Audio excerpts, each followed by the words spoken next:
Fundamental વસ્તુ એ છે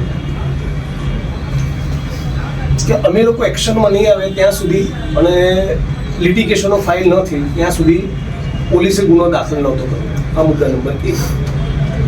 મુદ્દા નંબર 2, હું પોલીસ ઇન્સ્પેક્ટર છું અને મારા પોલીસ સ્ટેશનમાં આટલું બ્રુટલી એક માઇનરને મારે છે, તો હું ઇડિયટ છું કે મને ખબર ના પડી? આપની વાત સાચી. પોલીસ ઇન્સ્પેક્ટર એ મૂર્ખ છે કે નાલાયક છે કે બંને છે? જો પોલીસ ઇન્સ્પેક્ટરની નાકની દાઢી નીચે તમારી તમે આ ચેમ્બરમાં જે બેઠા છો આ કચેરીમાં આ પોલીસ કર્મી આ ભાઈને ફિઝિકલી 8 દાડા મારે અને તમને ખબર જ નથી, એમ? તો એ પોલીસ ઇન્સ્પેક્ટરને આરોપી તમે બનાવો.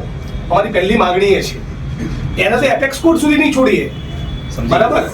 પણ તમારી જોડે અપેક્ષા એ છે, એક મિનિટ, એમને બોલવા દો ને. તમારી જોડે અપેક્ષા એ હતી કે તમે એને આરોપી બનાવો, બીંગ આઈઓ. મારી પાસે ઇન્વેસ્ટિગેશન હજી ઓવર તો થયું નથી. હા. મારી પાસે ઇન્વેસ્ટિગેશન તમે- ટ્રાન્સફર થયું છે. ટ્રાન્સફર થયા બાદ પર તમે કલમ વધારાનો રિપોર્ટ કરી પણ બધી 10 વસ્તુ તમે કરી શકો છો. પોલીસ ઇન્સ્પેક્ટર આમાં મુખ્ય આરોપી બને છે.